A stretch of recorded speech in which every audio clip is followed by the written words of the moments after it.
Well, welcome to episode 16 of Reverent Cooking. I am here fixing lunch today. I had a question about doing a Reuben. So here we are. We've got some corned beef. I prepared that earlier. It was slow simmering for about 3 hours. So we are making our corned beef right now for the Reuben sandwiches we're making this afternoon. This is just a simple corned beef that we got from the grocery store. It's already been pre-brined. A traditional corned beef has been brined for 10 days. It's going to be brined in a combination of mustard seed and bay leaves and juniper berries and saltpeter and cloves and peppercorns. For a long time I thought I would not like corned beef because I wasn't for sure how you would corn beef, but it doesn't really have to do with like sweet corn or field corn. It actually has to do with peppercorns. So it's a peppered beef is probably a more accurate name, but they use the whole peppercorn and not cracked pepper. So what we're doing is we're going to stick this it's actually a cut of brisket that has been brined.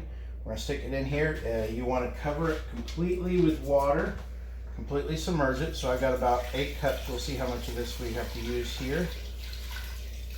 And we're going to use every single bit of that. It looks like I need a couple more cups. So get a couple more cups of water. So I'm using about 10 cups of water here. And we're going to bring this to a boil.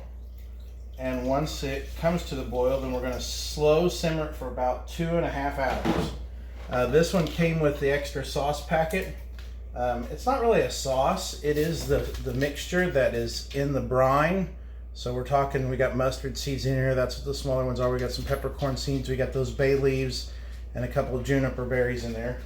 So we're going to go ahead and turn this on to high. And we're going to go ahead and add in these extra seasonings. And we're going to get this boiling. And then once it comes to a boil, we're going to turn it down to low, and we're just going to let it slow simmer for 2.5 hours. And I will see you guys at lunch whenever I put together the sandwiches. We got our sauerkraut. We got some Swiss cheese. I went yesterday to Evansville and got me some marbled rye, and then thought I was going to make homemade Russian dressing for you guys. Traditionally, Reuben uses the Russian dressing. A lot of the ones you get in like restaurants, they just use Thousand Island dressing. But I was missing a couple of key ingredients. I made sure I had all the ingredients for the sandwich, but not for the dressing. So luckily, Philip, who's going to be joining me for lunch, had some Thousand Island dressing, so we're going to get that started. So first thing I'm going to do, Philip saying hey. First thing I'm going to do is I'm going to take my marbled rye bread and I'm going to butter it. I'm going to butter the both sides here. And we're going to start getting that toasted because basically with a hot sandwich like this, part of what you're trying to do is you're trying to get it hot enough that it'll melt the cheese and it'll all kind of mesh together. So we're going to butter this bread, get these on here. I'm going to start by making a couple of them. I don't know if anybody else in the family will want one or not, but we'll have plenty to make some if they do. So put that down, get these going. Butter this last side, like that. Now once we have this buttered, I've got I've already preheated my grill and I've got my press ready. Once this first side is good and toasted, what we'll do is we'll start assembling the sandwich. You want to have everything ready when you're going to start doing a hot sandwich because things kind of move quickly on this. So first things first, we're going to put down a piece of Swiss cheese on both sides here. The Swiss cheese goes on, so that'll hold it together. Next, we're going to add some of this corned beef I've got ready. So, corned beef next. Kind of put this on here. Throw that on. That was a bigger piece than what I intended. Let's see if I can kind of cut that. Show my bumbling and my fumbling here as I make this sandwich. Put a little bit more on this piece. You want a good amount of beef. You don't I mean, it's a Reuben, so it's going to have a lot of potent flavors. I always find it interesting on a Reuben because this is just a lot of really potent flavors, and you wouldn't necessarily think they would go together. So we got our corned beef, we got our marbled rye, we got Swiss cheese. We're going to put some sauerkraut here on top. But I guess all of these potent flavors just kind of mellow each other out a little bit. So get this assembling. We're wanting to make sure we get all this on here before our bread starts to burn. Woo, look at that popping. So we get that on there. Good amount of sauerkraut.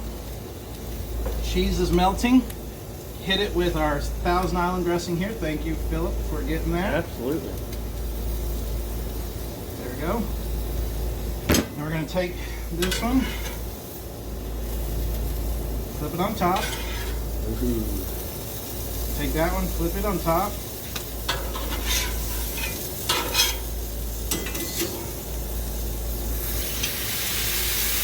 We're really just wanting the weight here to kind of smash it together. The cheese and the sauce is going to make it all stick together. Do the same over here. I'd never thought about buying that or getting. We've had this. We used it primarily as a bacon press before we started baking our bacon. Now on the grill, it makes a big difference having that. So we got our Reubens here are toasting nice. Corned beef, Swiss cheese, sauerkraut, and unfortunately we're using the Thousand Island dressing, but thanks for the fix on that. And flip these over one more time. And we grab our knife here. Yeah. And we will cut this in half. Hot, hot, hot. Using a bread knife, nice serrated knife on bread. And we'll get our plate here.